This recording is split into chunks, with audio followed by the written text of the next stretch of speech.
Okay.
Hi, good evening, and welcome to Tottenham Goals, the guardians of Tottenham history from past to present. And tonight we're having a special.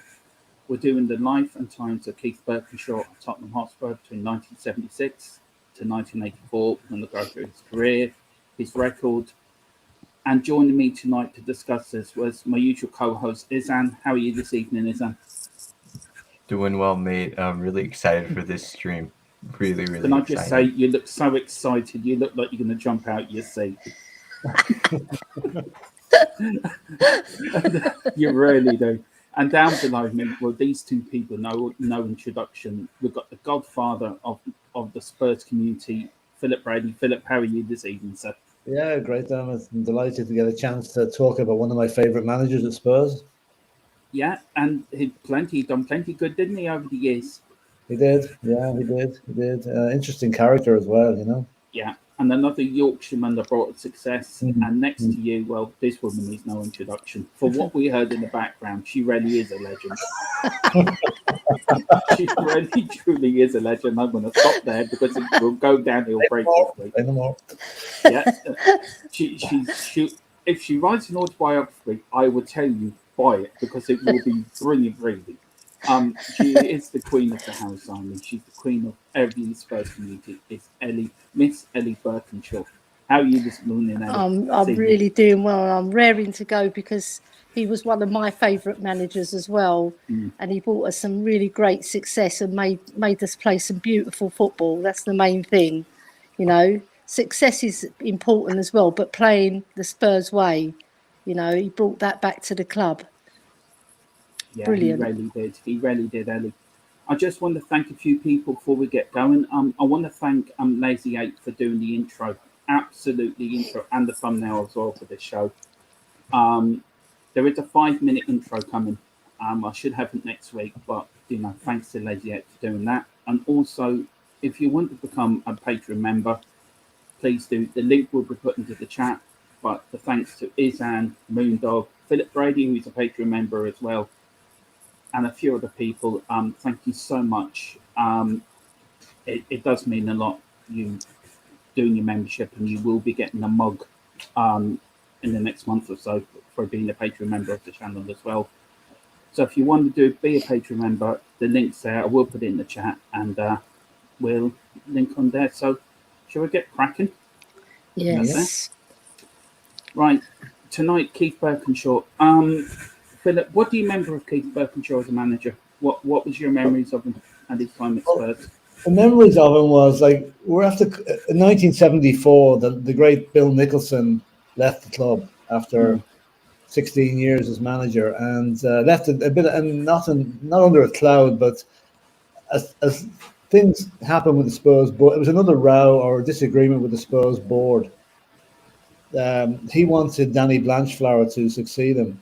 Who was one of our greatest players of the 60s, and the board disagreed, and instead they brought in probably the most ridiculous managerial appointment in Spurs history, if any club's history, never mind Spurs.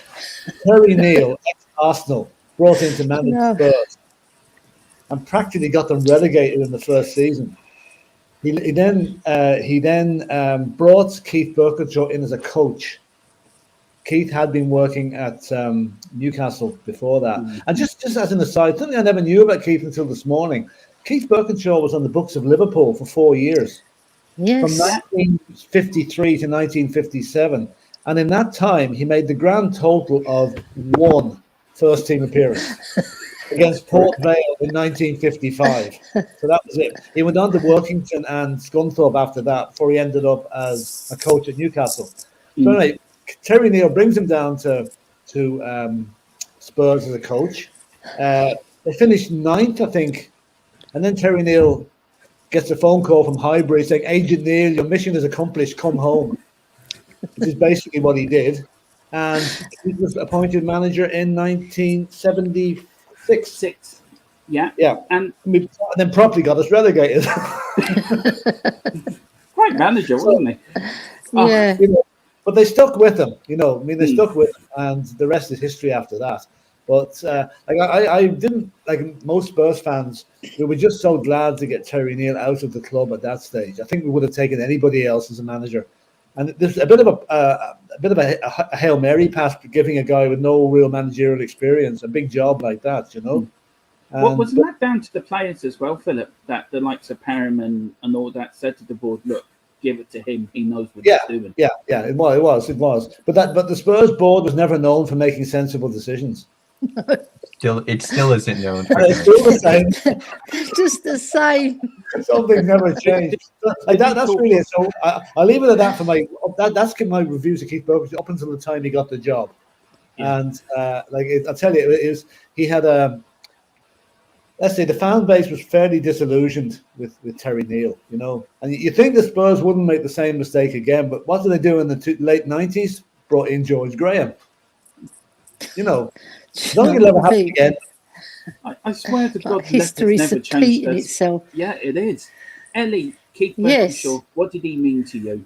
Right. So basically, when he took over in 1976, really, I was only 14, right? So I was a very passionate Spurs player, and I was playing for Spurs ladies at the time as well. So I was well into Spurs anyway. And I remember crying when we got relegated. I was crying my eyes out. I couldn't believe it because we had such a fantastic side, and we just couldn't get over the line in a lot of games. We were nearly winning them and just either drawing. We drew quite a lot of games as well. And I just remember crying, and my dad holding me, and my mum crying, and all my brothers, because I've got 7 brothers. We're all passionate Spurs supporters. And then when we went into the 2nd division, we played some beautiful stuff. All I remember, I'm saying, this manager's going to win us something when we get up. And then the first game when we get up is against Liverpool away, and we get battered 7-0. And I started to cry again because I was very emotional in those years. Right, I've got tougher now. I do cry occasionally, but I've got a lot tougher. But I just remember us. Then the second game, I think it was against Aston Villa, and we lost that 4-1. Yeah, I think and actually I just remember Ozzy and Ricky. Can't go without me. That was their first home game, and we lost 4-1. And I'm thinking, when you've got so much expectations as a Spurs fan. Yeah, you've got it in your heart. You go, you've got Glenn Hoddle, you've got Mickey Hazard, you've got Graham Roberts, you've got all these fantastic players. You're going to win something. And I kept faith. And I'm glad that I kept faith, because when we come up to that Manchester City final, I thought, no way we're going to lose this. No way with this team. And I looked at City's lineup, and I just looked at Keith Burkinshaw, all the build-up, and he was so positive, and he was saying about the fitness of every player. And I just thought, right, we're going to win this game. And I had faith in him as our manager, because he was a straight talking man, like Keith like Bill Nicholson. So I was very happy that he was our manager. And look, it paid off. It paid off. It did pay off, and he brought Bill Nick back, didn't he, into the fold as well? Yes, he did. Manager. He brought him back. And now, Izhan, I know you're around in them days. I know you're a big Spurs fan down at the lane in them days now. You weren't even the twinkle in your dad's eye then, right? What mean, have you, yeah, over the years, you've become a Spurs fan, do you look back on them times with Keith Burkinshaw and think, I wish I was around then, and with the success we had with him? with me, I always think like our club was super duper successful in the past, and it confuses me why we can't achieve those same levels of success now. I know there's like a variety of reasons why, but I feel that it's important looking over our history because that's what sets the high standards this club is known for. And you know, it's awesome reviewing this guy's career and legacy at Spurs. I mean, he's our greatest ever manager, second greatest behind Bill Nick. And yeah, I'm like just really excited to see. I mean, I know about like, you know, the FA Cup wins and everything, but it's good getting a perspective from people who were fans at those, like at the time. And like, you know, it's almost like a primary source as opposed to like a secondary source, which I get from reading online. It's actually good talking to fans back then and see what their thoughts were. Yeah, Yeah, definitely. See that Yeah. season after the season we got relegated. That was probably the biggest relegation. Well, no, Manchester United had been relegated a few seasons before that and got straight back. But Spurs going down was a leap of. I think we thought, you know, we're going to walk back out of this league. It's Tottenham. But I'll tell you one thing: that the last 8 games, I did the stats on it. The last 8 games of that season, won 2, drew 3, and lost 3. Right? We were coasting. Yes. And suddenly, it took a Glenn Hoddle goal in the 93rd minute. I think it was Glenn Hoddle against Mansfield away That's to get a right. 3-0 score. If we'd have lost that game, we would not have been promoted. There would be no Ricky Villa, no Ozzy Ardiles. So you just show how one game added to that. I was actually over at the second last game of the season that year was against Hull at home. And Billy Bremner was playing for Hull. He was at the end of his career at that stage. And Hull had already been relegated, nothing to play for. So they actually put 11 men behind the ball for the whole 90 minutes. And I think Spurs had something like 24 corners in that match, right? Yeah. 52 minutes, corner comes across. Steve Perryman, absolutely, was it Chris Jones or Steve Perryman? I can never remember. Shoves the goalkeeper. Now, I was in the back of the stand and I could see it, right? The ball falls loose to either Steve Perryman or Chris Jones. Bang, back of the net. Spurs win 1-0. The whole players went mad. They surrounded the referee for about 5 minutes complaining about it. The goal stood. That goal should have been disallowed. And again, if that had been, no Ricky Villa. Oh, no. It was the craziest season. And then we had to go to Southampton the following Saturday. And they hit the bar at the last minute. And we got a 0-0 draw. And we got up by the skin of our teeth, basically. So we did it the Spurs gods way. Were on our side, weren't they? The gods were on our side that season. They really were. Because any one of those 3 things had gone against us. And who knows what this club could be like at the moment.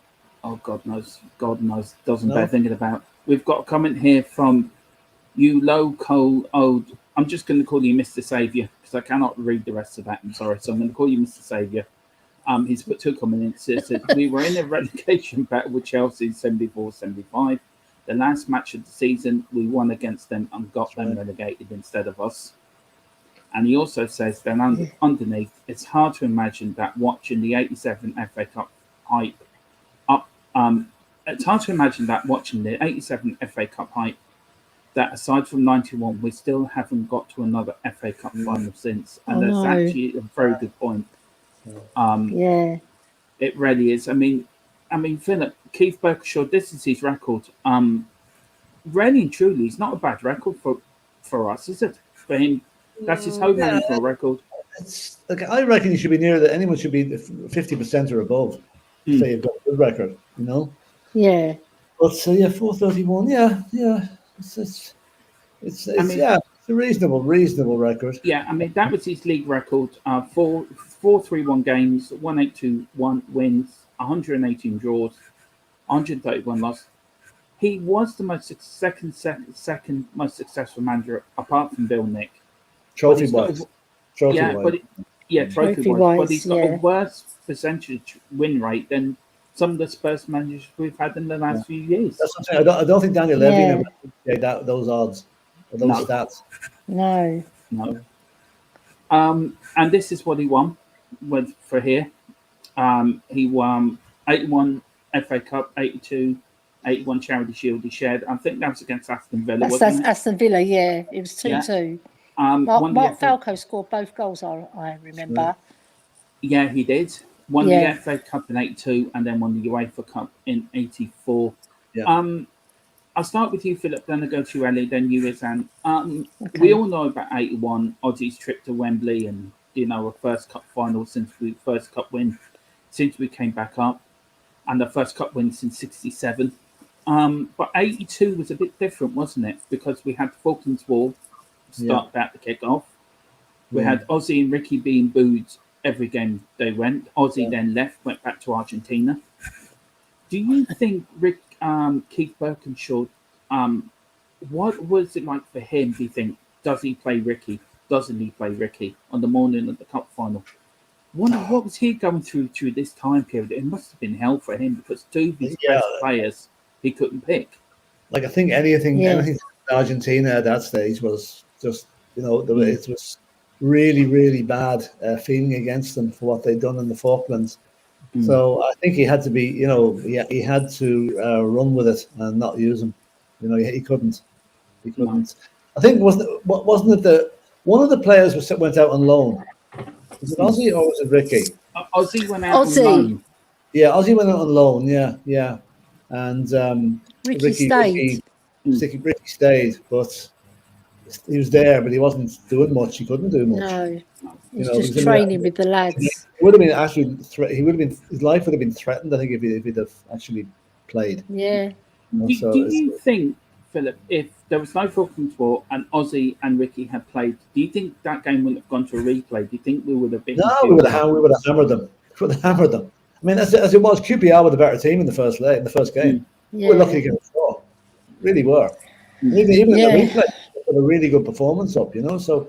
But I think Spurs were suffering because of we weren't the only team that had Argentinian players. Remember, Birmingham City they brought some other guy in from around the same time. But I think we were the high profile club. We were suffering because of the Falklands, and I often wonder, is that anything to do with the fact that Spurs are still so disliked by anybody? It doesn't go back that far. We had Argentinian players at the time of the troubles in the Falklands. I don't know, but it was a tough one. But we would have won that game handsomely with the two boys playing, because the pressure wouldn't have been on. Yeah. Do you remember? I mean, I was only small at the time, Ellie. Do you remember the fans? How were they towards Ricky and Aussie? Because I was only I was about 4 or 5 at the time, of around that time. What were they like were they respectful to them, or was there a lot of booing? Yeah, they were. They were so respectful. We loved Aussie and Ricky. The previous year had scored that fantastic goal in the 1981 FA Cup final. But we didn't just love them because of that, because they gave their all for our club. They were brilliant. Aussie was the more high-profile player, but Ricky scored some fantastic goals. And in that semi-final, in 1981, when we got to the cup final, when we beat Wolves, that was a fabulous goal he scored at Highbury with hardly any backlift. We loved him, Dermot. We loved him, and we loved Aussie as well. And when Aussie went, I was crying again. I was like a crybaby. Right, but the thing is, you've got to remember, they were our two best midfielders with Glenn Hoddle as well. If you lose those two, Hoddle, we brought in Mickey Hazard, which was good. In the end, it was good for Mickey Hazard because he got more games as well. But I just feel the fans, we couldn't go against them. But you're torn because all the media was against them. Everything was saying, they're Argentinian, and it's just a shame. It was such a shame that happened.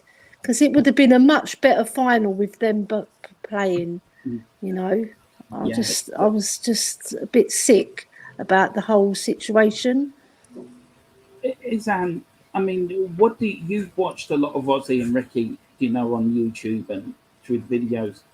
What was your taking of them? I mean, what do you enjoy watching them like in the Spurs back then? Does that team that excited you?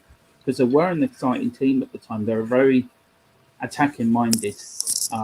I think I'm right, Philip, aren't they? They were very much on the front foot with Hoddle and Hazard. Yeah. It was the Spurs way. The Spurs fans did not accept anything else, even back then. Do you enjoy watching MO games and thinking, I wish Tottenham played like that now? I mean, I do enjoy watching those old games because we actually lifted up trophies back then. So, of course, it's much more enjoyable watching those old games. But I think the reason they resonated so much with the fans is because they both brought that, that Argentinian flair, that, that dribbling, that excitement. And, we Spurs fans love to resonate with that attacking football, exciting, beautiful football.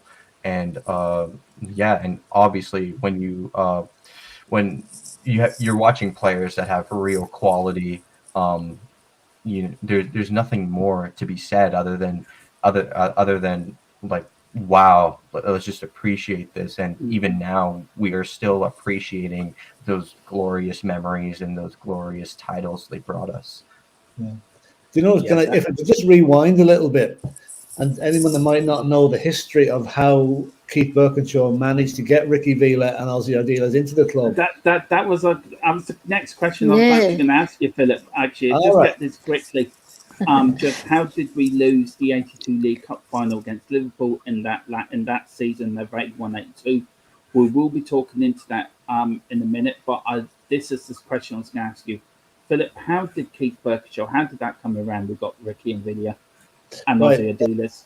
The 1978 World Cup was held in Argentina, right? And Ozzy Ardiles was the absolute standout midfield player of any of the teams in that competition. He was absolutely superb.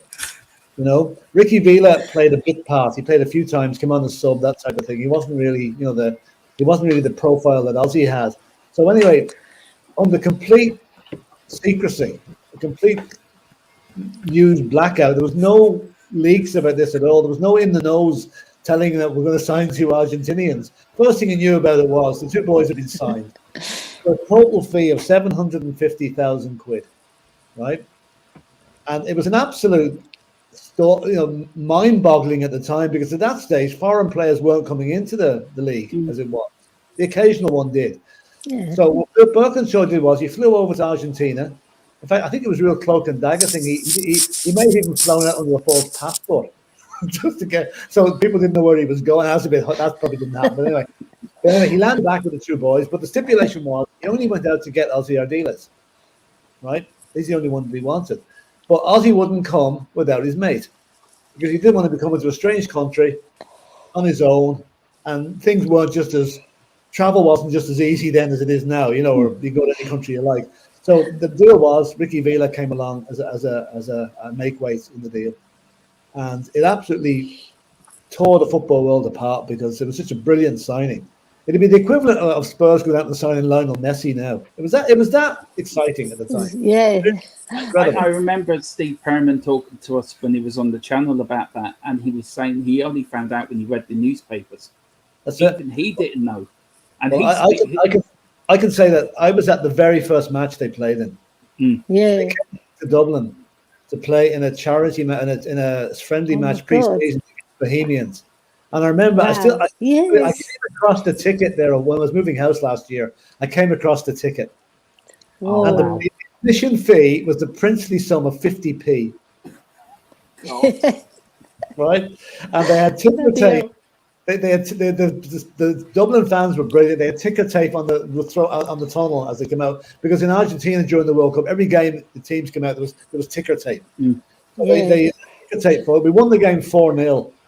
I think Glenn Hoddle scored a couple of goals in it as well. So I saw the first game that the 2 boys actually played it, which was quite a thrill, really, And what they did after that, I mean, I put a tweet up the other day on our Twitter page, and it just wished Keith Burkinshaw a happy birthday, and a picture of him with the UEFA Cup. Yeah. And Ozzy Ardiles quoted and retweeted the tweet I put up and liked it. Nice. I mean, this is Ozzy Ardiles. I'm 45 years of age. I felt like a 2-year-old that on Christmas morning opening my presents. That's that's what Ozzy Ardiles meant to us as fans. Yes.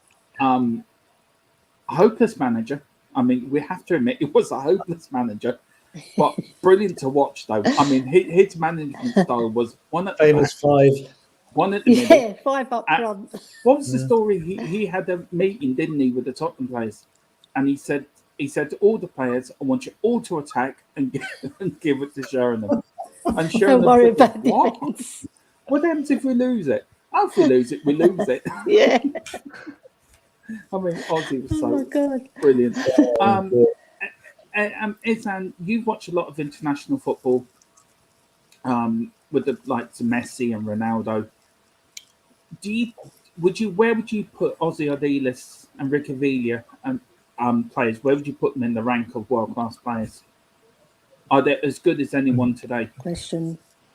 I mean, it really depends. It was a whole different era. I mean, a lot of the rules were different, wildly different. In fact, I mean, there's been so many rule changes as is. I mean, like with substitutes, pass backs, and whatnot. Goalkeeper picking up the ball, offsides. But if I were to compare them to players, I think players like maybe like Marco Verratti from PSG, that would be a pretty good comparison. Very good on the ball, excellent playmaker. Another I wouldn't classify them as good as Messi or Ronaldo. I mean, those are some of the best players of all time. But I definitely think that in their time period, they were world-class player. I mean, they were international superstars. There was no denying their quality. They were definitely some of at the very least top 10, top 5 in their position at the time. Easily world-class. Yeah, we've got a couple of things here. We've got one from Mr. Xavier. He says, "We've always had defensive problems, no matter now or then." That is so true. We can't disagree with that. And Mark's put in big up Mark and big up Mr. Xavier as well. Thank you for commenting, and please get your comments in. Ozzy and Ricky were better than Maradona because he's a cheat. Right, Mark. Next week when they have this debate, not tonight. Next week. And he didn't score a goal with his hand, Mark. He scored it with his head. Because there was no VAR then. Right. Just one thing to say about Ozzy and Ricky. I think even the most diehard Spurs fan would have to admit, Ricky Villa, apart from his goals against Wolves and a couple against Man City in the final, it was Ozzy Ardiles was the man, really. Yeah. Ricky was always 100%. kind of the sidekick who never actually surpassed Ozzy in anything except for the goals that he scored. I think, didn't he score a hat trick against Wolves when the West Stand opened? Not the West Stand, the right. West Stand opened. West Stand, the first day of the West Stand. Yeah, he did. Yeah. Right, I'll just got a few more bits about Keith, and then I'm going into. We've got loads of questions lined up for our brilliant panel. Yeah. Keith Burkinshaw was actually born as Harry Keith Burkinshaw on the 23rd of June 1935. His birthplace was Hagham in Barnsley, so another Yorkshire lad, same as the great Bill Nick. I nearly fell over when I found his first name was Harry. I mean, that's just, I never knew that. Never knew that until the other day. And then quickly, his European record. Now, Ellie, I'll start with you on this. Tottenham won the Keith Burkinshaw semi-finals of the Cup Winners' Cup, and then he won the UEFA Cup. His record was 24 games, 14 wins, 5 draws, 5 defeats. What do you remember of them European nights under Keith Burkinshaw? Amazing nights. Philip, amazing, Dermot. Amazing. Like the matches were so technically brilliant. We played some of our best football in the European games, especially Glenn Hoddle and Ozzy Ardiles. They were superb. And Steve Perriman stepped up as well, because he's always been a brilliant player anyway. But then he didn't play in the final, and I was so gutted for him. But, Graham Roberts stepped up on the day, got that equaliser, and then Tony Parks, our academy lad, I was so proud of them. Like I was overjoyed that we'd won, but overjoyed that we'd done it with so many of our homegrown players as well. You know, like Steve Perryman, Glenn Hoddle, Mickey Haddad, Tony Parks. You know, all these players stepped up on the day and they gave it their all without our captain. And it was such a lovely thing at the end of the match when Steve Perryman came on the pitch as well. It was so nice. All I remember is just celebrating all night long with my family, right? And because it was my first European trophy that I'd seen. So it was just like, it's, you know, in Europe, it's got a special atmosphere at White Hart Lane. I don't know whether you feel it as well, Phil, and if you've been to any matches, izhan and Dermot. It's just like, it's like electrifying atmosphere. Even I would even say better than the North London derby in some respects. The North London derby is tense, isn't it? So you're all tense. It's different. Yeah? There's a it's different. feel. It's like you're playing a foreign team as well. You don't know anything about them usually, all right? And then they turn up like Anderlecht. I knew they were a good team, but I didn't know many of their players. And they gave us a game on the day, you know, but I was just so overjoyed that we'd won. And it was such a brilliant feeling to win something in Europe and do it in, you know, above Arsenal as well, which is good. So we could rub it in their faces as well, the Woolwich Arsenal. Do you think, Philip, him bringing back Bill Nick when he did you think that helped him cement the success he had as a Spurs manager? The FA Cups and the Bill Nick would have given him all the advice behind the scenes, passing on his experience and whatever, you know. Like, I wouldn't say it was a major factor, but it certainly didn't do any. It certainly helped a little bit, because you know Bill was Mr. Tottenham and always will be Mr. Tottenham, and knows more about the club than any of us would ever know about it. So he would have been a help, you know. But just to continue what Ellie was saying there about the European games, the atmosphere, the European nights at White Hart Lane were. Oh, no, I have to say I'd never been to one because they're usually midweek and I wouldn't get across there. But I believe the atmosphere was intimidating, to say the least. Like you really put I'll go back as far as 1961, 62 in the first the European Cup campaign. They got beaten out in Poland by Górnik Zabrze or Zabze, whatever. And apparently Spurs put themselves about in the first leg a little bit, you know. And one of the Górnik players made this comment: "They're no angels, right?" So what did the Spurs fans do for the return leg? 8 of them dressed up as angels and came to the match, right? And walked along the halfway line before the match. It must have intimidated the Poles because we won 8-1. that was the legend of the European nights started that way, you know. But we played some good teams in the 1982. The most disgusting Barcelona team ever to disgrace their shirts. Oh my God! I was at that match. And only for Ray Clemens let that ball through his hands when in his first season at Spurs. We would have beaten Barcelona, but they were an absolute disgrace. They were spitting at us. I've never forgiven them. It was disgusting. It was really disgusting. I was behind the goal with my dad, and they were actually spitting at our players, spitting right in their faces. And the referee didn't do anything about it, Dermot. It was disgusting, disgraceful. Yeah, we lost out in the semi-final of the European Cup that same year as the Górnik one. Against Benfica, because a bench referee disallowed a perfectly good goal. Said it was offside. There was three Benfica players between the Spurs player and the goal, and it was offside. That's right.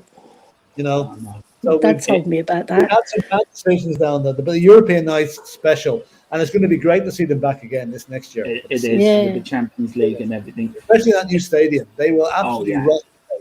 That will rock. Izhan, Keith Burkinshaw took us on many European glory nights, especially in the 81, 82, and 83, 84 seasons. What do you hope do you think managers should look back like Conte or like managers should have looked back to Keith Burkinshaw and Bill Nick and went off their blueprint of what they did and sort of, if it was good enough for them, I'm going to try that. Do you think managers should take a bit from our successful managers of the past and sort of try to adapt it into their management skills. Yeah, I think it's important for everyone that's part of the football club, whether it be the fans, the management, the owners, to look back and really understand our history and know what we as fans demand. And we demand like the highest level of success, which we haven't really had, especially in Europe over the past 20 years, I would say, which is quite a long time. I mean, I'm only 20 years old. I haven't really seen us do anything quite amazing in Europe other than the Champions League final. But I do think it is important for managers and everyone to understand our history, to know our history, to really resonate with the fans, and especially with Conte. Look, even Conte, he has not been very successful in Europe. He couldn't win the Europa League final with Inter Milan. So, maybe there is something for even a guy like Conte to learn, who is a brilliant manager. Yeah. Yeah. That is so true. Before we carry on with the questions we've got, Philip, Keith Burkinshaw, now, I don't like saying this, the only blip in his record was he became the first Spurs manager to lose a cup final. Now, a lot of people seem to forget that some people think it was David Pleat, but it was actually Keith Burkinshaw when we lost 3-1 against Liverpool in the 82 League Cup final. Oh, God. Do you know, if we had won that League Cup, I mean, which was early in the season, do you think there would have been a good chance we could have done another double that season, like a cup double or even a cup treble? Oh, I don't know. I don't know. Like Spurs were at that time. Spurs were always considered to be a very good cup team, but we were never seriously mentioned as potential league champions at that stage. Even though we had the likes of Glenn Hoddle and Ozzy Ardiles playing for us, I mean, the season in Keith's last season, we finished 7th, right? And I think the one before that, the one after that, became 3rd. But no, I honestly, I don't think we were ever in the position to challenge. Really. I know in 84, 85, we came 3rd, and Everton won the league that year. Yeah. That's the season that the shameful exploits at the Heysel Stadium kept us out of Europe for a number of years. The Liverpool fans got up to. But no, I just said this thing. I Spurs were the cup specialists, and I don't think we ever really got close. Coming 3rd was as close as we got, really. But if we had beaten Liverpool in that League Cup, I don't think that would have made a lot of difference, to be honest. You think that we would have done a cup double then that season? We would have done a cup double, but it's still. I still regard the League Cup as the poor relation of the cup. Okay, it's a cup and it's nice to win it, but it's not in everybody's bucket list to win the League Cup, or it's not their priority to win the League Cup. The thing is, you don't want to meet Liverpool when you're in a final. No, That's I don't the problem. care. I'd take the League Cup. We were winning that game as well. We were winning 1-0. Yeah, we were winning 1-0, and then Souness, dirty sod, he used to be our player as well. He just took Ricky Villa out, and we lost our momentum. As soon as Ricky got fouled, it was like Ozzy Ardiles was arguing with the referee because his mate had just got hacked down, and we just lost our way. But the thing about that is, like, the team that won the league the year we won the cup was Aston Villa. Yeah, not Ozzy Ardiles. I mean Steve Perryman. That's who I meant. Aston Villa, who wouldn't be mid-table at the moment. It's shocking. It really is. Liverpool were the team at the time, really. They were. They really were. Yeah, they were. Izhan, you look at. Would you take a League Cup now? I mean, as Phillips calls it, it's a poor relation to an FA Cup, which it is. Well, would you take it now gladly? It's a trophy, because then we were the first side, I think, in a long time to retain the FA Cup in '82. Yeah, but where have we lost our way from that glory sort of era of Spurs? Where do you think it sort of went to where we are now? Do you think it's so? Would I take a League Cup? Yeah. Yes, I would definitely take a League Cup. I mean, beggars can't be choosers. I would take a Conference League. I really would take a Conference League at this point. I would take a League Cup. I would cherish it. I mean, not a lot of teams nowadays win trophies. It's usually only concentrated towards the top 4 or 5 teams, really. So would I take a League Cup? Yes, I would definitely take a League Cup. And where have we lost our way? I mean, I was talking to Kuva a while back, and he told me that Spurs were actually known as the checkbook club in the past, where we would break transfer records and we would actually spend a lot of money to sign players. Obviously we did have financial difficulties at some point in our history, but we were known for being ambitious and looking to sign the best players in the world, like with Ozzy Ardiles, who was a Argentinian World Cup winning legend. But yeah, I think that's where it went wrong, where based on the turnover, we're not spending as much as we should, and our board and our ownership really isn't ambitious enough, where they see top 4 as a trophy when our fan base wants more than that. We want League Cups, we want FA Cups, we want eventually the Premier League title, maybe Champions League, Europa League as well. We want we want our club to be at the very best level, and to do that you have to bring in the quality, you have to spend the money to do so, and we've just stopped doing that. Yeah, the one thing I'd just caveat that as well, because we've actually brought in the best manager, in my opinion, in the world. I would rate him above Pep, because what he did with that team, what he did with Ben Davies, for example, that was a miracle what he did. Right, so if he can do that in such a short time, from January till May, in 4 months, he transformed the ethos. He got us playing like a proper team.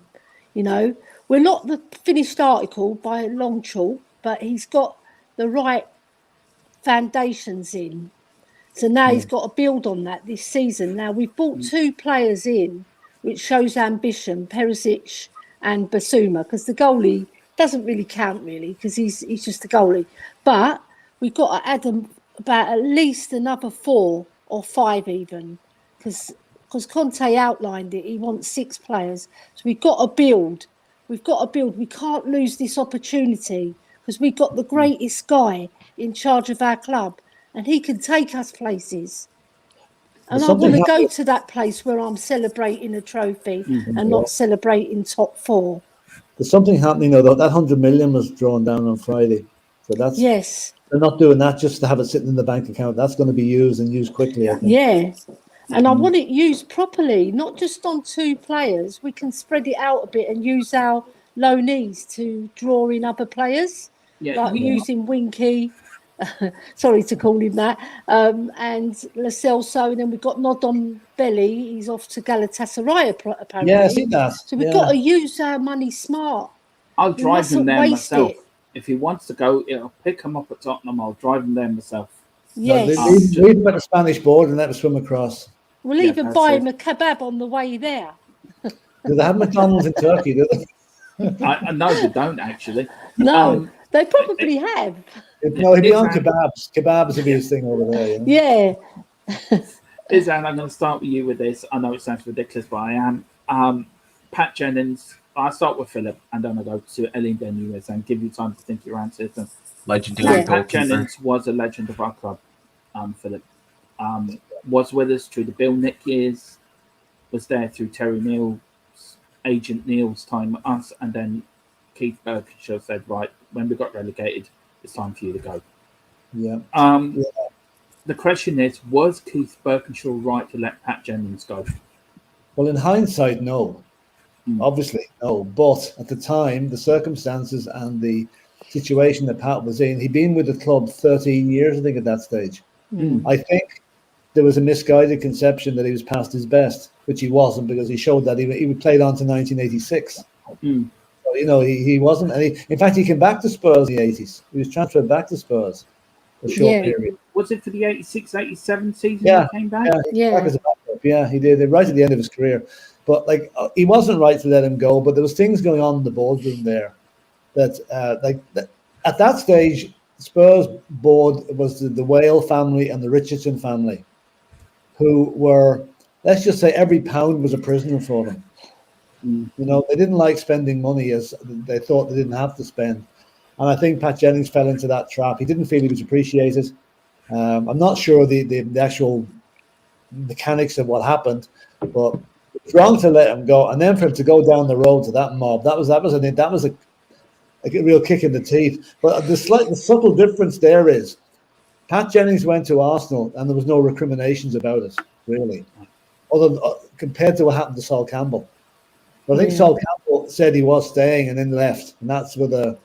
I mean, every time Pat Jennings came back, they played them at Highbury or at White Line. He always got a standing ovation when he came back. And it's great to see him still involved with the club. He's a match day ambassador now. He's one of I met him once. I don't know where I met him. I think it was in Ireland International, and that he was total gentleman, really quiet man, really lovely fella. You know, see, he couldn't say a bad word about Pat Jennings. Really, no. I met him once at Tottenham. We were playing Middlesbrough at home, and our boss would finish the job on time, and the boss gave us his box for the night. And of course, I met Pat Jennings that night, and I met Ginola as well.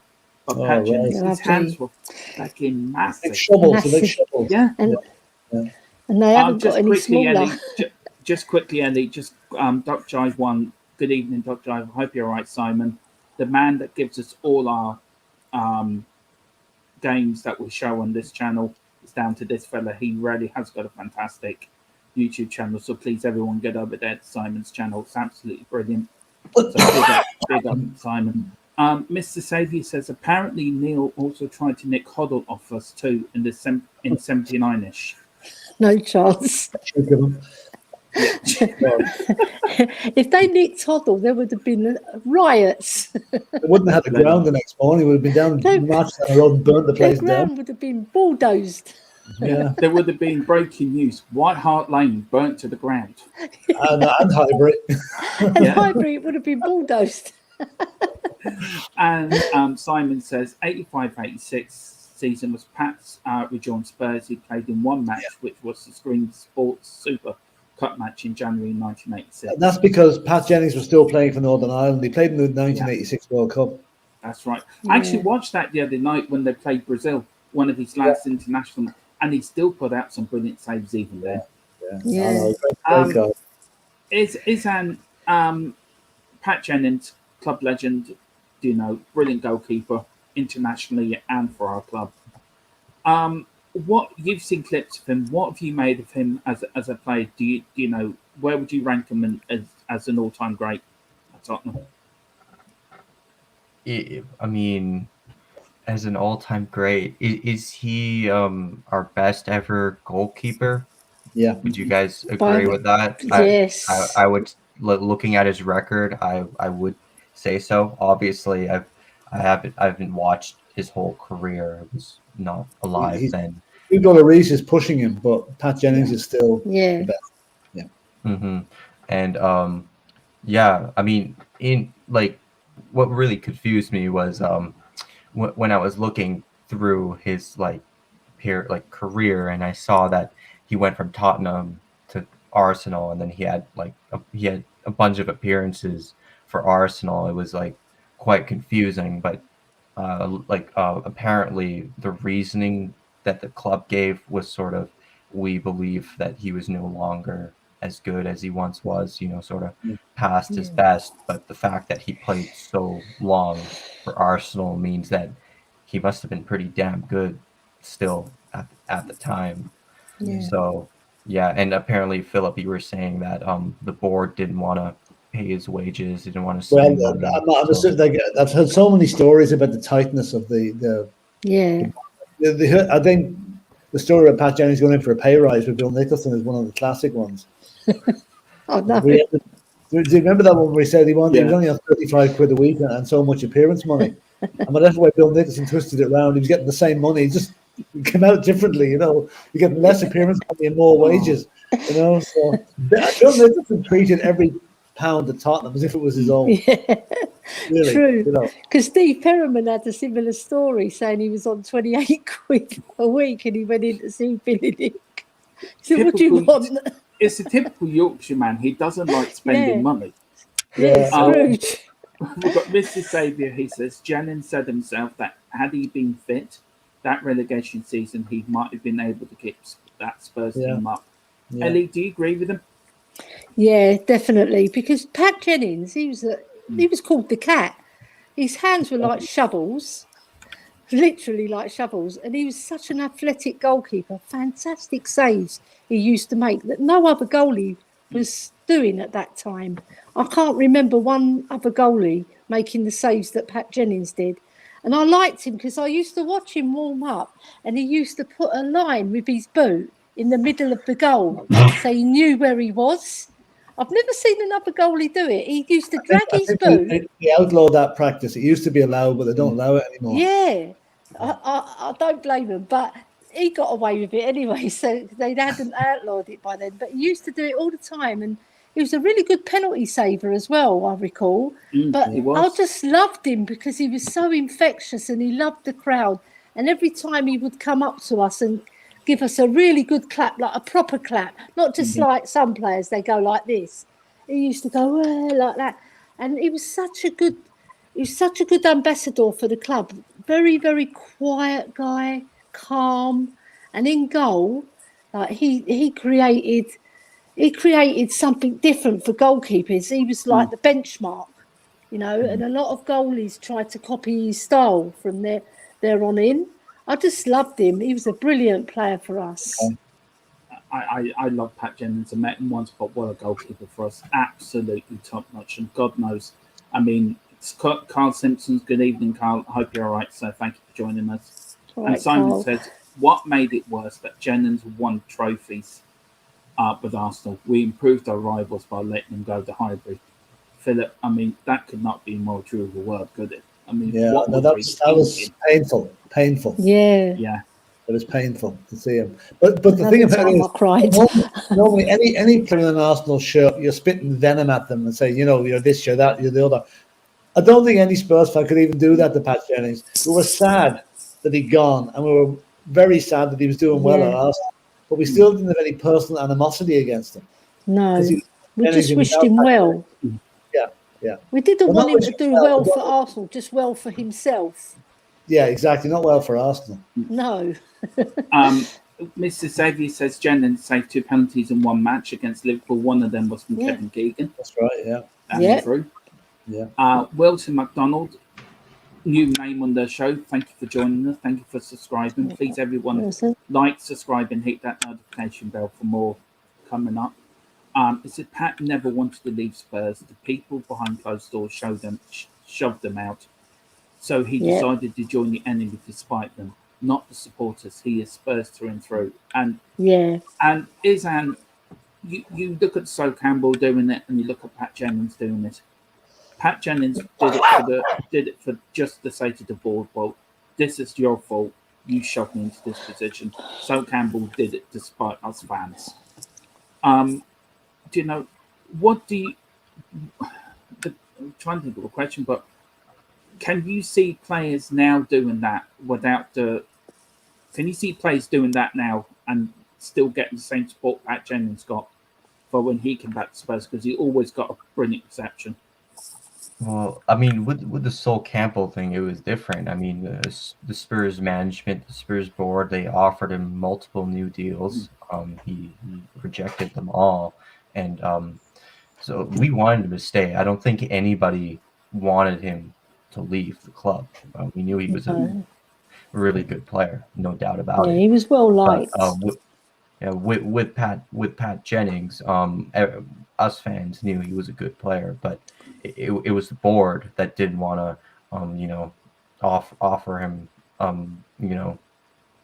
offer him a new contract, keep him at the club. The board sort of pushed him out, and he said, "Look, if you're not going to appreciate me, then screw you guys." And he went to Arsenal, and I'm sure he even came back to Spurs as a coach, I believe. Yes, he did. If I'm not mistaken. A So goalkeeper coach. he did love Spurs, no doubt about it. So it like that's the main difference, I would say. With Sol Campbell, look, he had the opportunity to stay and he chose to leave us of his own volition. But with Pat Jennings, he was forced out the door. Basically, he was booted out, and thank you for your services, goodbye. Yeah. So that's the difference between the two of them, and that's The probably same with why Jimmy Pat Greaves. Jennings is still loved. Jimmy Yeah. Greaves was left under a cloud as well, I suppose, because the board, It's thought he's it's past not the by it's date. not the first time they've done that, have it? Is it, Philip? No. Jimmy Greaves. It was Jimmy Greaves, then they did it to Pat Jennings, and they've probably done it since as well. Because I just can't think of any particular examples. But our board was not the most enlightened. No. Bobby No. K. He says, "Big up Dermot, Queen Ellie, Philip, Izhan, and all the chat. Big up Bobby K. And please Bobby. everyone get over to the Three Spurs Boys brilliant YouTube channel. Really is Blow a him big a up kiss. Bobby and the boys." Mr. Savey says, "Perriman said Jennings was such a leader at the back." I've heard that. We've all He heard was. that as well. He really was. He's a Carl very good saying- communicator at the He back. was, Ellie. Yeah. Carl saying hey to Bobby. This fella who is, I don't know who he is, Mark Mabbott cousin, don't know who he is. Big up Mark. Before he comes Right, on and Mark. shouts at me. He says, please, his name's not Soul, it's Judas. Okay. Yeah. Fair enough, Mark.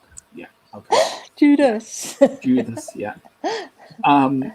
Mrs. Xavier said the board blanket Jennings when he was stopping by last time to say farewell to the place. He has told that story on more than one occasion. Yeah. Yeah. That's the day he decided to join Arsenal after the board did that to him. Yeah. Short-sightedness. Yeah, it was. And then Carl Simpson says, we all thought so Campbell was staying. It was all positive talks. It would have been signed. Then we all would wake up and he had gone to Arsenal. That's why we hate him. Yeah, he totally betrayed us. He really did. And then Bobby K, big up saying to Carl. Right, the second question I got for you here is, how did you feel when Keith bought Ozzy and Ricky? For me, I was only one at the time, so I don't really remember much. All I remember was my mother gave me a white and blue rattle. Just wave it and shout, "Come on, you Spurs."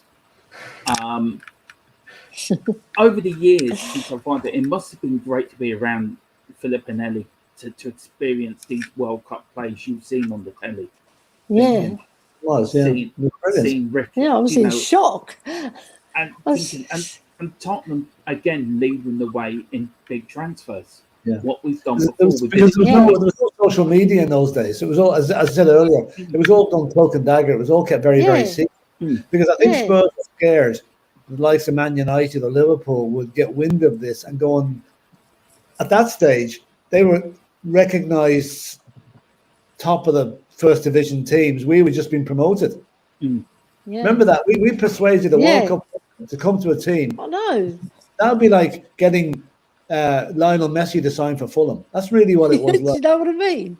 The same thing, Yeah. So we managed to do it. So it was an absolute coup. It was brilliant. Yeah. Even like Steve Perriman didn't even know anything about it, Phil. Yeah.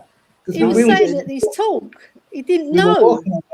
We were walking on air because we got these two world-class players and ahead of all the other teams. And okay, it didn't start off too well. We got hammered in the first couple of the league matches, I rember. But yeah, we did. I remember I was at a friend's wedding. Mention it. 7-0, they got beaten Liverpool. So that was some wedding, I'll tell you. They battered us. Yeah, 7-0. They battered us 7-0. Yeah. And then we lost 4-1 to Aston Villa. Yeah. It's the next game. Great feeling, really. Yeah, it was. It's a brilliant feeling.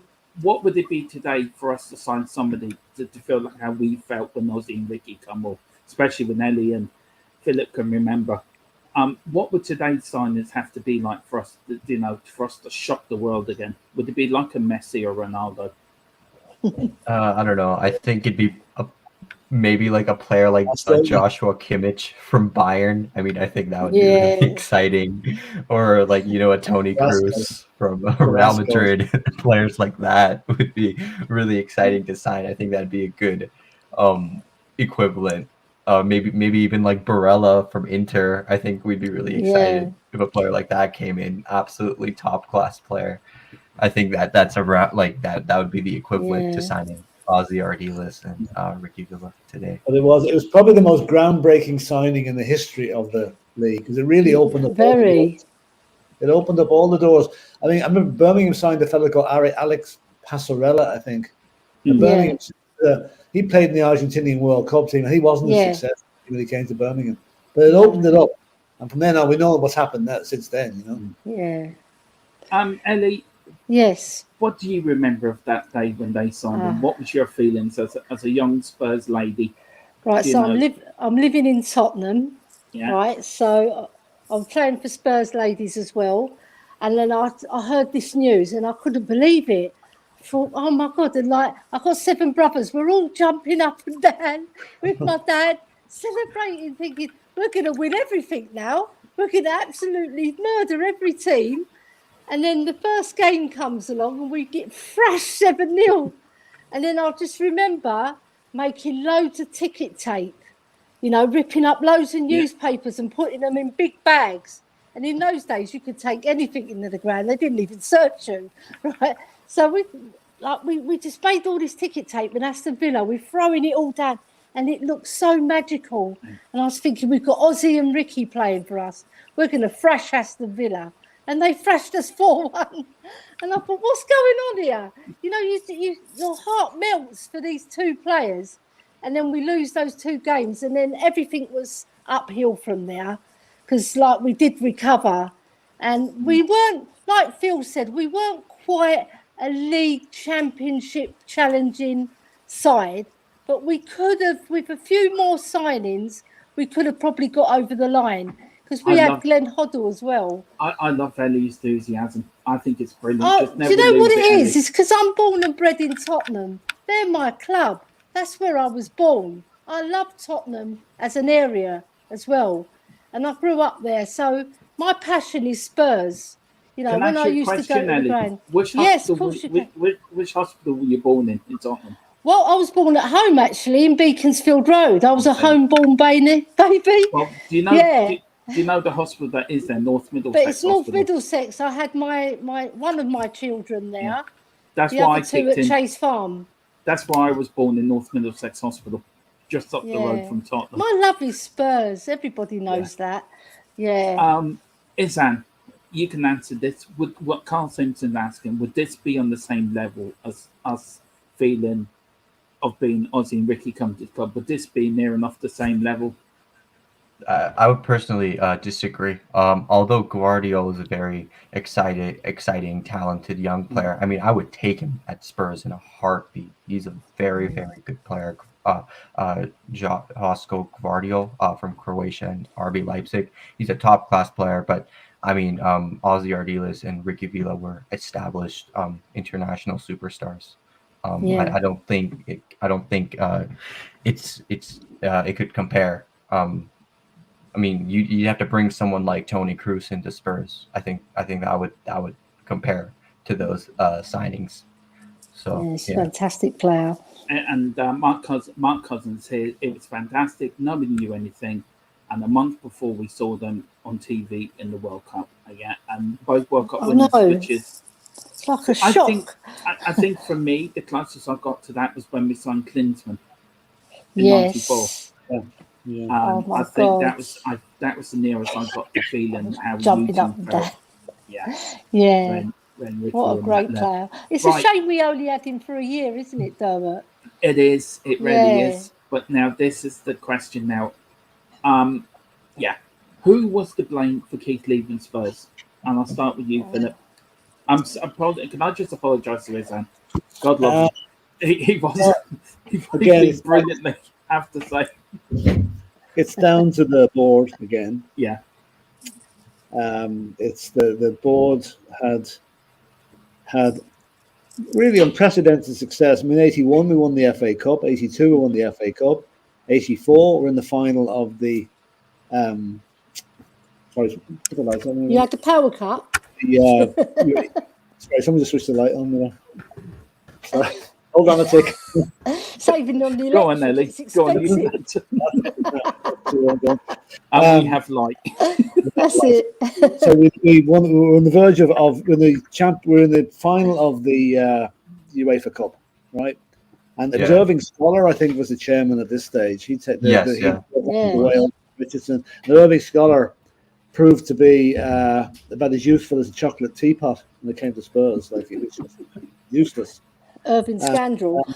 Again, I haven't really researched the real reasons why Keith Burkinshaw. Now, I think the next question is about the famous quote, which I won't go into now, but I've got a theory about that. Okay. But I think Keith, probably being a Yorkshireman, being blunt, to the point, speaks his mind, didn't like what he saw at the club, and said, I've had enough of this. I've been there 7 or 8 years now, and that's time for me to go. And the fact that we went out, the final game was the win against Anderlecht, was an absolute fitting tribute to the guy. Yeah. Yes. It was a horrible way to go out of the club if we'd lost that night. Yeah. Really. No. So, Nelly, yourself, why do you think, do you agree with Philip? I agree totally with Philip, and it's such a shame that our board were doing things like our board are doing now. I mean, look, they sacked Jose 6 days before a final, so it's like a turntable of disasters that our board. They're like a thorn in our side, Dermot. The board. What is it with these power men that make them think that they're better than football men? People with money who haven't got a clue about football, and they get in the way. And poor Keith Burkinshaw, he could have gone on to more success because he was sort of riding on the crest of a wave, and then they cut him down at his prime. It's disgusting. It really yeah, Izhan, do you see similarities for how Keith Burkinshaw left and how, let's say, Poch, how he was treated? Is there similarities there that a board just won't back the manager, won't let the manager do his job? Is there similarities, for the way Poch was treated and for the way Keith Burkinshaw had to leave the club at the end because of the board? Yeah, like a common theme I'm noticing is that the board wants too much control over the football aspect when they're not really well versed in that area. So instead of letting the manager have complete control and having more trust or faith in the manager, they're more quick to intervene and think, oh, you're doing this wrong, you're doing this wrong, and whatnot. And eventually that sort of builds up, that disagreement sort of builds up, and if you go against your employer, you get fired, basically. And I think that's basically what happened with both Keith Burkinshaw and Pochettino, where the board just made it impossible for the manager to do his job. They just want someone who will sit there and be a yes man, and if things don't go right, the board won't take any responsibility. They'll use the manager as a scapegoat, and that's what has happened with our past few managers, I would say. So really, we've never learnt from our mistakes. Basically, no, it's like history repeating itself. It really is. Wilton McDonald says that 7-0, was that against Liverpool at Anfield, or was it 7-2? I'm still scarred. It was 7-0. 7-0. I remember it clearly as it happened yesterday. I think a few of us are still scarred. Didn't we go up to Newcastle and lose 6-0 or something like that under Jerry Francis? We did, yeah. Course, I think we don't want those results anymore, do we? And we've got Sabir Mohammed. Thank you for joining us, and thank you for subscribing. He says our dealers was the best player at the '78 World Cup. The Burkinshaw years were brilliant, and they were. And we look back at them now. We look back at them now with fondness, Ellie and Philip. Yeah. Do you get joy looking back at them games now? Yeah.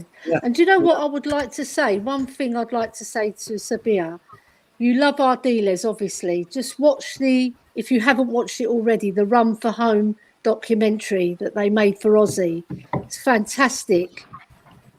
It's really good, and it shows him in his element, So that's one for Sevilla. If you haven't seen it, it's called Run for Home.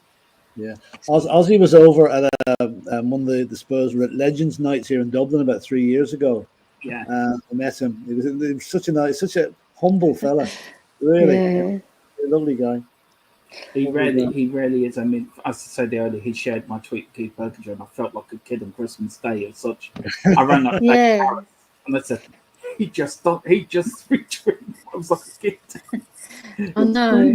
He came to my niece's communion, Dermot, in Enfield, and he came, and he's such a lovely guy. He's so sweet and cute as well. You want to pinch his cheeks. He's such a lovely man. Yeah. Just thinking, if Ozzy Ardiles was playing at the moment, can you imagine what sort of money he'd be on? Oh. You think about it. Those guys missed out. I'm sure they earn good money relative to playing. But nothing like the guys that Ronaldo and Messi are earning at the moment. And he'd be right up there with that at the moment. I think he's a qualified lawyer as well, isn't he? He is. Yeah, he's a very clever man. I think when he was manager, I think Tottenham had completely swindled them up over his tax or something. They didn't pay his tax or something. The previous board. And oh my God. Ridiculous. When would the board learn to look after their ex-players, the players that actually bought them glories? It's ridiculous. And Sabir Mohammed, I hope I'm saying your name right. If I haven't, I apologise. Generally, I do apologise. Sabir Mohammed. Thanks. I definitely put that in my diary. So big up, Ellie. Well done, Sabir. Next question here. I'll start with you, Philip. Could we have won the league if Keith Burkinshaw had stayed? Again, I'm going to be very unpopular with my answer on this. No, I don't think so. I don't think we had the willingness of the board to spend the money that was needed to bring in the players to win the league. It all goes back to the tightness of the money situation, Third was our best finish under. In fact, no, we didn't finish under Keith. We finished third the year after he left. We were 6th, 7th, and 8th position team under Keith Burkinshaw. Really, we won as I said earlier, we were the cup specialists. And I don't think we had the squad depth or that. Okay, I know we had Len Hodlin, we had Ozzy Ardiles, and we had who else did we have at that stage? Steve Harris, Robert. We had an extremely good team. Tony Galvin. It was missing that extra ingredient that would have been needed to bring them up to a championship winning team. Do you think it was a goal scorer we were missing? I know we had Crooks and Archibald, but I think no, I don't think so. No, I don't think so. Because Archibald and Crooks were brilliant. They were. I don't know what it was. I mean, Spurs would have this reputation. They'd go out and they'd beat the best team in the land comfortably, and then play the bottom team in the league the following week and get beat. Yeah, it was consistency.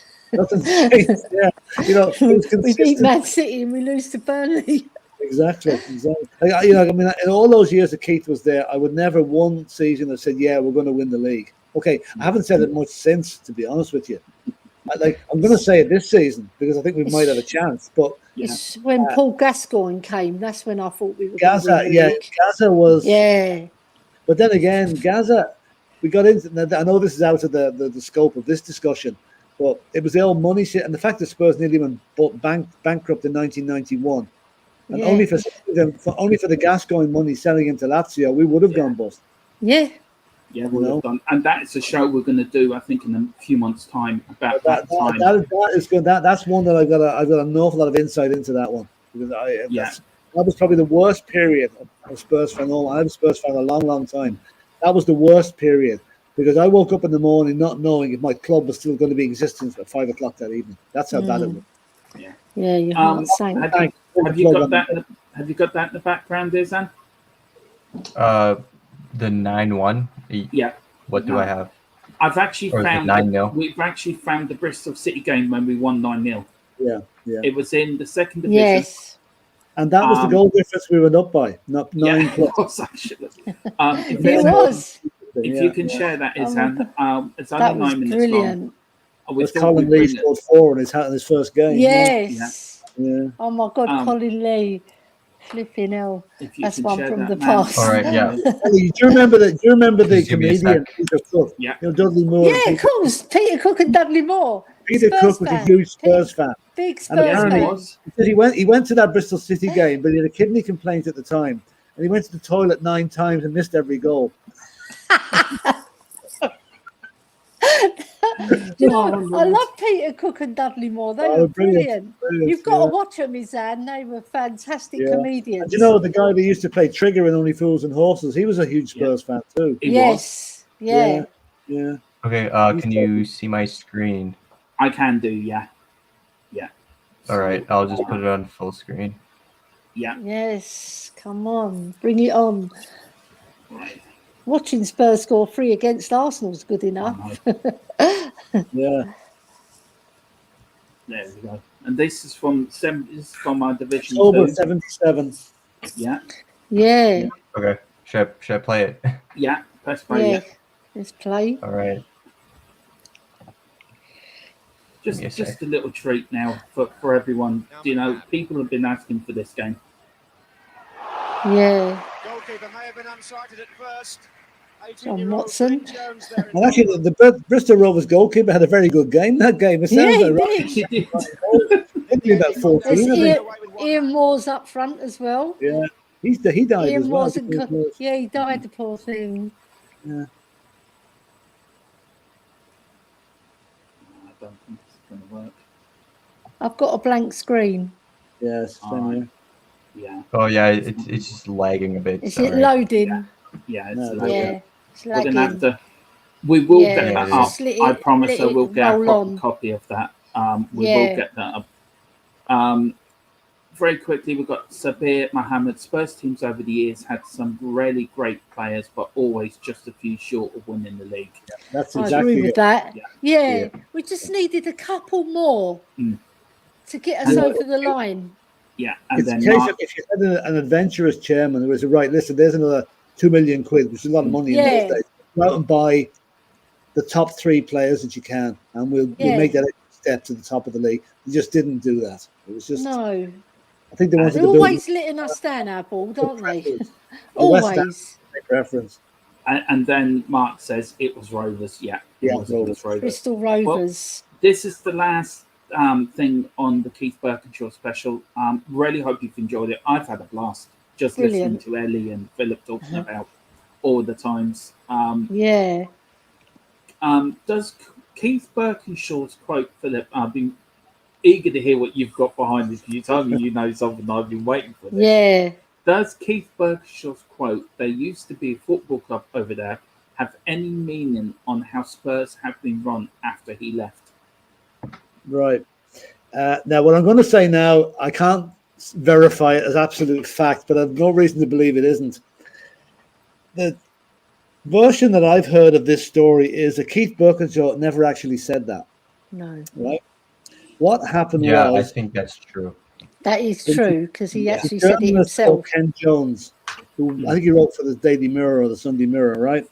He was giving Keith Burkinshaw an interview. Now this could have been just after he left or just around the time he was leaving, and for some reason, Ken Jones mentioned a Frank Sinatra song called "There Used to Be a Ballpark," right? Which is supposed to be about demolition of a baseball pitch or field somewhere in America, right? And whatever way they were talking about it, Keith Burkinshaw nodded in agreement. And Ken Jones went and put this statement out. There used to be a football club over there as attributed to Burkinshaw. Now, I've known that whoever said it, they were dead right, really, because we should never have lost Keith Burkinshaw. But the rumor is that it was never actually spoken by Keith Burkinshaw, that it was spoken in his company and that he nodded in agreement to it, and the rest is history. Yeah. And Ellie, how did you feel when Keith Burkinshaw left the club? Like I said, I was crying again because I love Keith Burkinshaw. Can I just say something, Ellie? Just want to quote something. You've done an awful lot of crying for Keith Burkinshaw's management career, you know. I know, because it's partly from elation of winning some really good trophies, 2 FA Cups and a UEFA Cup. And he played some brilliant football as well. But when he left, and he left under a cloud, if he'd left with a handshake and a gold watch, you know, you'd think, the club done good by him. But he didn't. He left under a cloud. And they did the same to Bill Nicholson. My dad was telling me about Bill Nicholson before. I was only 3 or 4 and I knew who Bill Nicholson was. It was John. And when Keith Burkinshaw left, it was, I just felt so sick. I felt so angry at the club. I wanted to go down there and like shout at them all.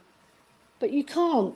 The thing, as a young girl, like if I was my age now, like all the protests that are going against our board now, you know, it only takes one thing, like when the Man United game, Lucas Moura gets substituted, and then we all shout, "You don't know what you're doing," and then suddenly Levy out. Yeah. See, if you go back to the Burkinshaw years, that's how I felt. I felt like saying, "What are you doing? Why are you getting rid of our manager who's been successful and made us play beautiful football?" So I was very, very angry.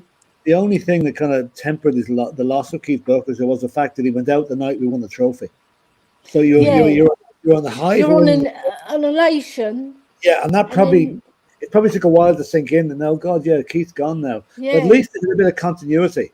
They brought Peter Shreves in, who had been Keith Burkinshaw's assistant. Yeah. Carry on the work for another while, you know. It was just too quiet a man. Too nice a man for football management. Too nice. Because in football management, you've got to have a hard streak in you. You know, to be ruthless. You've got to be ruthless, You've got 20 players in the panel, right? 25 players. You can only play 11 of them. I know. Or 13 or 14 of them. You're going to have 10 unsatisfied players, and they're going to be knocking on your door wanting to know, why am I not playing? Yeah. And it's a hard job. It's the same as it's really the same as any management job. You've got to be tough, you've got to be strong, and you've got to be focused. Yeah. Izhan, did you feel that with us, Keith Burkinshaw leaving, was that the same for you when Poch left? When Poch was relieved of his duties, did you go through the same feelings we did when Keith left?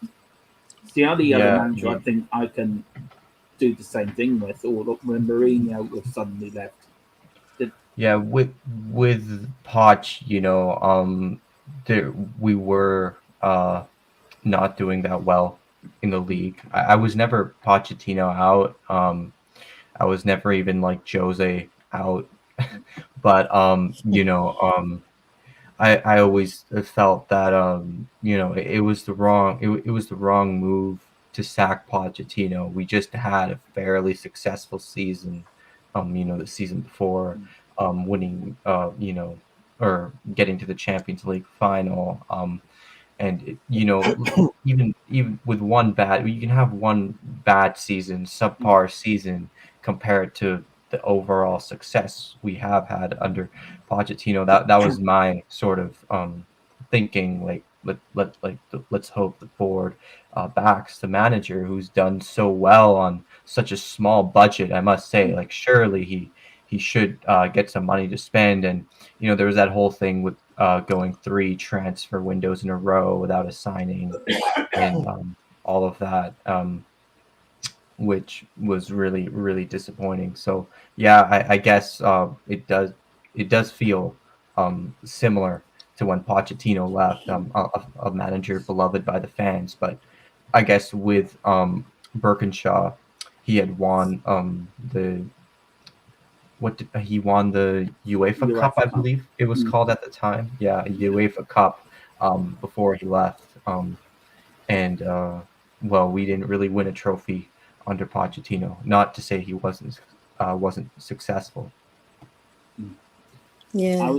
Listen, I want to thank everyone who's been on tonight. Thanks, Philip Brady. Thank you, Dermot.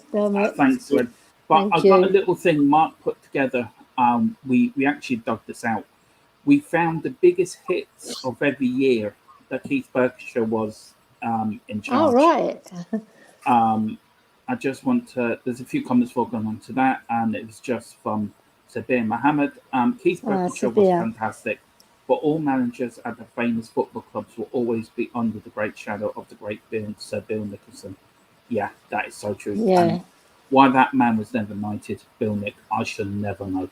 That is another absolute mystery.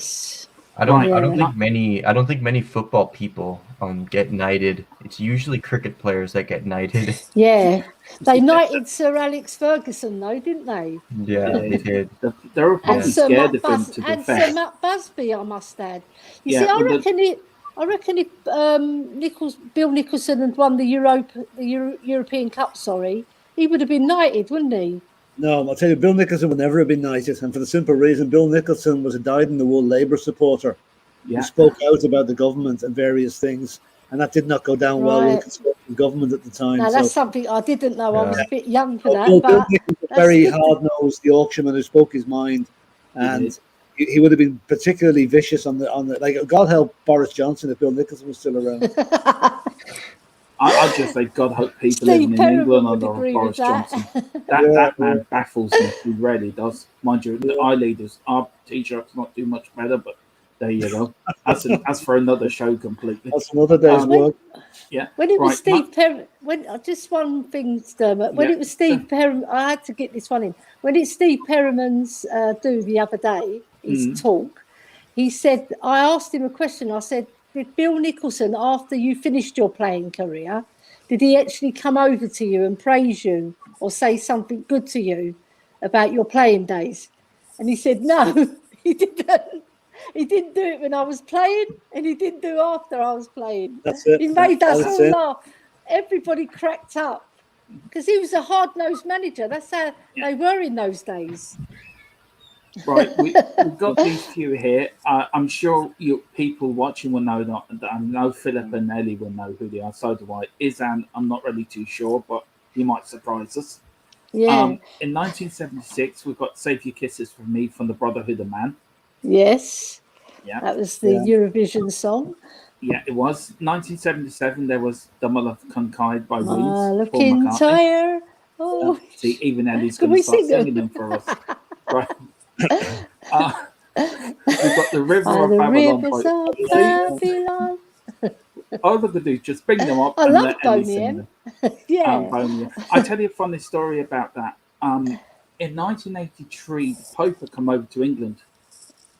Okay. And I remember being a little kid at the time, my parents waking me up at like 2 o'clock in the morning. Right, we're going on a trip. Where we're going? You know, we're going on this coach, and you see all these people singing Boney M songs, and you think you're going to like Glastonbury or somewhere like that, right? And you see on Bonfire, you think you're going to a rave. You're all excited because you think, where are you going? You're going to see the Pope. I went, oh. I was only 3 or 4 at the time, right? Yeah. And all I can remember is that song being sung in the coach, "The Rivers of Babylon." And that song has always stuck with me. So you've hated it ever since. Yeah. Do you know, I never did get to Glastonbury, though I wish I did go. Next one we've got is "Bright Eyes" by Art and Garfunkel. Very good song. From the film. My brother loved them. Then 1980, we have "Don't Stand So Close to Me" by the Police. Classic. Yeah. That's probably Levy says that to Conte. Please don't stand too close. That's what Conte says to Levy. Yeah, it is. 1981 is "Don't You Want Me, Baby" by the Human League. That's the Harry Winks song. That's Harry Winks' song. We've got 1982. We've got this. These are all the biggest hits, by the way, these days. Yeah. That's Come On Ellie, by the way. Not Come On. Yeah, we've got "Come On Come on, Ellie. By the Queen Harrison. Ellie. Yeah, "Come On Queen Ellie" by the Harrison Flat Cap Army. Number 1 in 1982. Thriller on drums. Shane Butler on the guitar. Ben on the other guitar. And Brad Matthews on guitar as well. Dave Harrison, Jack lead singers, and the rest was as a backing group.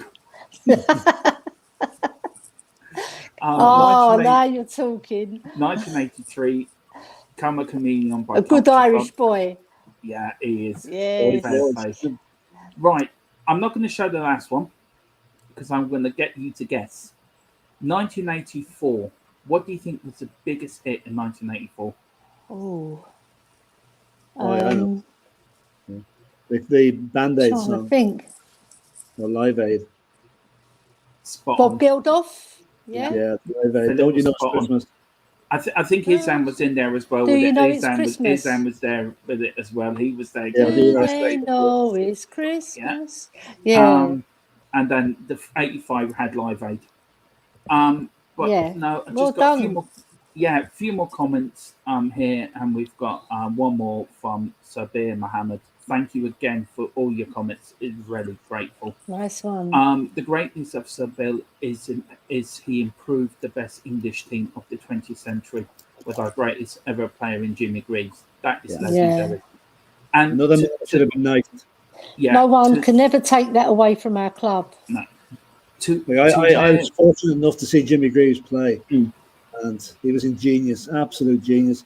If he was playing today, he's going I wish I was old enough. Brilliant. I mean, to be fair, I think where Bill Nick found us to where he took us was a magical mystery like tour, as the would say. Yeah. And for where Keith Burkinshaw took us, again, he took us on another magical mystery tour. Yeah. And Conte take us on that same magical mystery tour. I believe so. Yeah. Who knows? I've got a lot of confidence in Conte. Yeah. Yeah. And then she says also, I don't know if it's a he or a she, so I do apologise if I called you the wrong sex, so I do apologise. It's worth remembering that we would most likely have won the European Cup, but for being cheated in the semi-final against Benfica in 62. Yeah. Exactly. Was it Real Madrid who would have played in that final, Philip? Oh God! Do you know something? Oh no! To that, you know, Bill Nick, I think, has said we would have beaten that Real Madrid side. Real Madrid won the cup so many years in a row at that stage. Yeah, you know? Yeah, we would have done it. Yeah, but listen, won 5 years in a row. During that period. Yeah. I don't think we could have beaten Real Madrid. I mean, we could have. That was Jimmy Greaves playing. I'm telling you. I don't think so, but it's a genius. Yeah. Is a genius player. We would have stood a chance. Put it that way. I think that Real Madrid team was probably the best team ever. They were unstoppable. We had Bill Brown in goal then, didn't we? We did. Yeah. Thomas Henry and fantastic goalie as well. Yeah, they had like Ferenc Puskas, Alfredo Di Stefano, Marco Gento. We would have given them a good game. There is actually we could have, but I don't think we would have won. I mean, those guys are some of the best players in football history. So I don't know. We could have maybe not as good as Jimmy Greaves. I think Alfredo Di Stefano is better than Jimmy Greaves. No way. You never know. No way. In a one-off game, you never know. Anything can happen. No, I think Alfredo. Just watch Jimmy Greaves' goals. Genius. Right, I will be bringing. We are starting a new series of who was the best player ever, and that will be one of them. Yeah. Yes. Jimmy Greaves against that. My vote goes to Jimmy Greaves. Next week we're starting a new series. It's called. We're doing it on Pele and Maradona. Who was the best World Cup South American player? We want to put that debate to good bed. one. Was it Pele? Both played in 4 World Cups. 3 World Cups to Pele to 1 to Maradona, but Pele played in the most World Cups, I believe. No, they both played in 4 each. Oh, I see. Yeah, he played from 58 to 70, and Maradona played in 82 to 94 before he got carted out for taking drugs he shouldn't have taken, which is probably he did every drug under the sun a little bit, and at least he did every drug under the sun. At least on the run. I think she mentioned her Wi. I think she mentioned her Wi-Fi was going out. So was it? Probably why. Yeah. I just see one before you finish. This is a good laugh now about the Arsenal signing Jesus. Somebody's after tweeting. If we had signed Jesus, I will be 100%. Genuinely. They think they've signed Maradona, and I love it. He's Danny Welbeck Mark too. Oh, did you know what, lads? You see some of the fans, we haven't signed anybody, but at least we're going after decent players. Like, I mean, as I said earlier there, Gabriel Jesus is a backup striker at a team that doesn't have a striker. I know. You know, That is so true. well, he hasn't scored in the last 15 matches for City. You know, they think they've signed a new Maradona and Pele rolled into one. Doesn't matter if they do. We've still got Conte. They've only got Arteta. Yeah. With Gabriel Jesus, I think he plays much better on the wing. Yeah, he wants to play out wide on the left. Yeah, but you know, him as a striker, he's quite a poor finisher. He's not the type of player that he should have signed. I think they just signed him because he was available. I think that's the only reason They see why. what we're doing and they think, oh, we'll be better than them. But the Arsenal fans think they're absolutely going to whack us next season. You know, it's laughable. Just let them dream. Let them dream in the corner. Listen, I want to thank everyone for coming in tonight. Thanks to everyone in the comments. Please like, subscribe. Ellie's dropped out again. She's gone chasing more Spurs players from her past. Ellie knows what I'm saying. She knows I'm not being rude. Training ground. Yeah, she's probably getting a sleeping bag already now for Holberg to come back and chase him. We'll tell you later, izhan. There's a discussion we'll tell you off screen, all right? There is something behind that, believe me. Okay. I want to thank everyone. I've actually really enjoyed doing this. I know we haven't had a lot of viewers because there's been big shows around us, but I've enjoyed the crack. It's been great crack. And that's what it's all about. I want to, Philip, where can people find you, sir? And where can people hear more of you? Beyond the Irish Hotspur and the Here, and other than that, you get me every Tuesday night in Dalkey Kelly's in Dublin playing the drums in the band. So how you getting on with that? Oh, great! Yeah, I'm playing on Tuesday night now. So it's there is I will put that link into the chat. Are you there, Ellie? She's in the background. Yeah, I'm here. Can you hear me? All right. Yeah, we can. Yes. Where can people find you? Outside Hoiberg's house. At the Irish Hotspur, usually. And stalking YBS. Stalking his garden. Can you still hear me? Yeah, we can hear you. Yeah, we can. Just wondering what you're doing, Eddie. You're packing your sleeping bag and getting ready to run down to the. There you are now. Yeah, there you are. And again. Anyway, you can find the link for the Irish Hotspurs in the chat. You can find the guys there. Izhan, thank you for coming on tonight. Thank you for actually sitting through something you don't know a lot about, but bless you, you did brilliant. No, it's good. It's good to learn, like especially with Phil. I'm actually you actually have quite a lot of knowledge about Spurs history. You have a pretty good memory, I must say. Every time we brought up something, you would always know all the details about it. So thanks a lot. It was actually really nice to hear what you had to say today. It's great to see a young lad like yourself with such a knowledge of Spurs. You're the future. You're the future of Spurs. So. We're guiding you. Yeah. I won't say Philip's like Obi-Wan Kenobi, but he's like the master, the master Jedi. Oh, he's Yoda. I wouldn't call them that, but yeah, okay, all right, Yoda. I'm not into Star Wars. I really don't know what you're talking about. Oh dear. Anyway.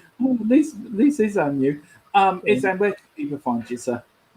I mean, you can find me at Tottenham Gold. Right here. We have some other transfer shows coming up, and we have a lot of exciting things planned. So you can find me right here. I sometimes come on the Irish Hotspur as well. Been kind of busy lately, but now that school is finally over for me, I was taking a spring course. It's finally over, so I'll be able to come on more often and be more active. So where are you based, Izhan?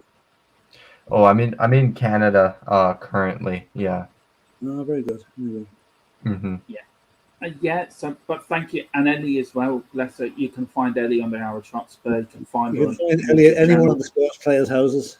Yeah, that's so true. Oh God, yeah. She Just never lived watch that out. down, you know. She never Huh? lived that down. We're going to be slagging about that for weeks. I know. Just Chrissy Houghton and Co. Just watch out. That's all I'm going to say. Just watch Exactly. your Yeah, door. that's it. That's it. We got a new series start next week. Best players debate, Maradona, Pele, and then we're going to do load of World Cup stuff as well. We've got a transfer show with Izhan as well.